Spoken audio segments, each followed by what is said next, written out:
ગુજરાતમાં છેલ્લા થોડાક દિવસોથી દુષ્કર્મની જે ઘટનાઓ બની રહી છે તેને લઈને આમ આદમી પાર્ટી મેદાને આવી છે અને આમ આદમી પાર્ટી દ્વારા આ ઘટનાઓને લઈને કાયદા વ્યવસ્થા નિષ્ફળ ગઈ છે। ગૃહ રાજ્ય મંત્રીએ રાજીનામું આપી દેવું જોઈએ તે પ્રકારની અલગ અલગ માંગ કરીને આજે ગુજરાતના જુદા જુદા જિલ્લાઓમાં આવેદનપત્ર પાઠવવામાં આવ્યું છે। સાથે જ શું માંગ કરી છે એટલું જ નહીં, વડોદરામાં તો ગૃહમંત્રી હર્ષ સંઘવીના પુતળાનું પણ દહન કરવામાં આવ્યું।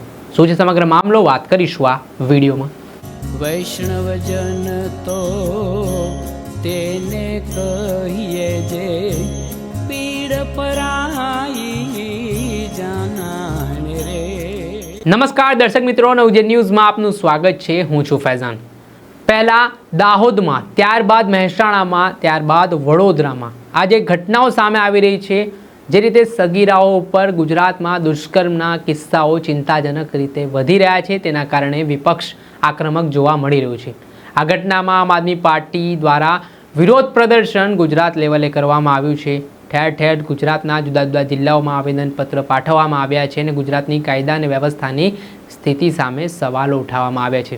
એક તરફ ગૃહ રાજ્યમંત્રી હર્ષ સંઘવી દ્વારા જાહેરમાં નિવેદનબાજી કરવામાં આવી રહી છે। સુરક્ષાને લઈને જે બણગાવ ફૂંકવામાં આવી રહ્યા છે, સાથે તેઓ કહી રહ્યા છે કે શું નવરાત્રિમાં ગરબા ગુજરાતમાં નહીં રમીએ તો પાકિસ્તાનમાં રમીશું, તે પ્રકારના તેમણે સવાલો ઉઠાવ્યા હતા। એટલું જ નહીં, તેમણે એવું પણ કહ્યું હતું કે પરંતુ આ 5 વાગ્યા સુધી મંજૂરી આપી દેતા કેટલાક લોકોના પેટમાં તેલ રેડાયું છે। તેને લઈને વિપક્ષે પણ પ્રતિક્રિયા આપી હતી। વિપક્ષે કહ્યું હતું કે 5 વાગ્યા સુધીનો સમય તો આપ્યો છે, પરંતુ દીકરીઓની સુરક્ષા વ્યવસ્થાને લઈને તમારી પાસે શું આયોજન છે?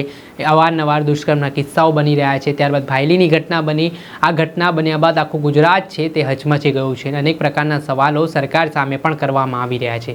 આજે સમગ્ર ગુજરાતભરમાં આમ આદમી પાર્ટી દ્વારા વિરોધ પ્રદર્શન કરવામાં આવ્યું। જિલ્લા કલેક્ટરોને આવેદનપત્ર પાઠવવામાં આવ્યા અને સરકાર આ મામલે ખૂબ જ ગંભીર બને, સાથે જ ગૃહ રાજ્યમંત્રી અને મુખ્યમંત્રી રાજીનામું આપે તે પ્રકારની અલગ અલગ માંગ કરવામાં આવી છે। ત્યારે વડોદરામાંથી પણ એ દ્રશ્ય સામે આવ્યા છે કે જ્યાં ગૃહ રાજ્યમંત્રી વિરુદ્ધ સૂત્રોચ્ચાર કરવામાં આવ્યા, ત્યારબાદ તેમના પુતળાનું પણ દહન કરવામાં આવ્યું। પહેલાં તો એ દ્રશ્ય આપની સમક્ષ સામે આવ્યા છે। દ્રશ્ય જોઈ લો કે જે આમ આદમી પાર્ટીના કાર્યકર્તાઓ દ્વારા ગૃહ રાજ્યમંત્રી વિરુદ્ધ સૂત્રોચ્ચાર કરવામાં આવી રહ્યા છે।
હાલ આપણે જે દ્રશ્ય જોયા તે દ્રશ્યમાં આમ આદમી પાર્ટીના કાર્યકરો છે તે પોતાનો દેખાવ કરી રહ્યા છે। એટલું જ નહીં, સમગ્ર ગુજરાતભરમાં આ જ પ્રકારની પરિસ્થિતિનું નિર્માણ થયું હતું। હાથમાં બેનરો, પોસ્ટરો સાથે ગૃહ રાજ્યમંત્રી વિરુદ્ધ સૂત્રોચ્ચાર કરવામાં આવી રહ્યા હતા। રાજીનામું આપી દે તે પ્રકારની વાત કરવામાં આવી રહી હતી।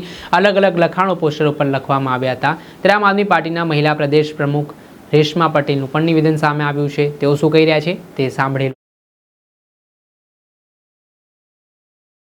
हमारा आम आदमी पार्टी परिवार છે કે પાર્ટી કયો જે ગણો એ હિન્દી આપકો સમજ में तो गुजराती अच्छा गुजराती છો ओके ओके। હવે અમારી વેદના ને પીડા તમે કે આવેદનમાં લખી છે કે અમારું છે તમારે મુખ્યમંત્રી સુધી પહોંચાડવાનું છે કે ગુજરાતમાં છેલ્લા 15 દિવસમાં અસંખ્ય મહિલાઓ પર બળાત્કાર થયા। એટલે આપણે અસંખ્ય એટલે કહીએ છીએ કે એક દીકરી પણ પીંખાય નહીં ગુજરાતની બહેનો માટે કે દેશની બહેનો માટે દુઃખદાયક છે। તો આવું જે બને છે છતાં પણ ગૃહ મંત્રાલયથી કોઈ પણ જાતને એક્શન નહીં, ખાલી ભાષણ કરે છે। તો અમારી આ પીડા છે ને ત્યાં સુધી પહોંચાડવાની છે। અમે એટલી આશા રાખીએ છીએ કે તમારી પાસે વ્યવસ્થા હોય ને એટલું જ કામ પોલીસ તંત્રને આપો। તમે વધારે કામ આપો છો પછી તમે સુરક્ષા અને બાબતમાં સાવ ઝીરો, એટલે વોટ બેંકની રાજનીતિ મૂકી, વોટ બેંક લક્ષી ભાષણબાજી મૂકી અને પ્રજાલક્ષી કાર્ય કરે ને એ સંદેશ તમારે એના સુધી પહોંચાડવાનો છે. એટલા માટે આજે મેં સમગ્ર આમ આદમી પાર્ટી પરિવાર, અમારા પ્રમુખ છે દિનેશભાઈ, મહિલા પ્રમુખ છે રાજલબેન અને સમગ્ર ટીમ છે, અમારા જિલ્લા પ્રમુખ છે તેજસભાઈ અને હું રેશમા પટેલ, હું ગુજરાત મહિલા પ્રેસિડેન્ટ છું. આ હતા આમ આદમી પાર્ટીના મહિલા પ્રદેશ પ્રમુખ રેશમા પટેલ. તેમણે પણ આ મામલે પ્રતિક્રિયા આપતાની સાથે ગૃહ રાજ્યમંત્રી હર્ષ સંઘવી ઉપર પ્રહાર કર્યા છે અને તેમણે નિવેદનબાજી છોડીને ખરેખર વાસ્તવમાં જે કાયદા વ્યવસ્થાની સ્થિતિ છે તેમાં ગંભીર ચર્ચા કરવાની જરૂરિયાત છે તે પ્રકારની વાત પણ તેમના દ્વારા કરવામાં આવી છે. ને હાલ આમ આદમી પાર્ટી છે તે જે રીતે દેખાવ કરી રહી છે, લડી લેવાના મૂળમાં જોવા મળી રહી છે, તેના કારણે ગુજરાતનું રાજકારણ પણ જબરજસ્ત ગરમાયું છે. દર્શક મિત્રો, ત્યાર સુધીમાં બસ આટલું. આવા નવા વિડીયો સાથે આપણે માહિતગાર કરતા રહીશું. એટલે નવજીવન ન્યૂઝની ચેનલને આપ લાઇક કરી લો, સબસ્ક્રાઇબ કરી લો અને શેર કરવાનું ભૂલતા નહીં. વૈષ્ણવજન તો તેને કહીએ જે પીડ પરાઈ.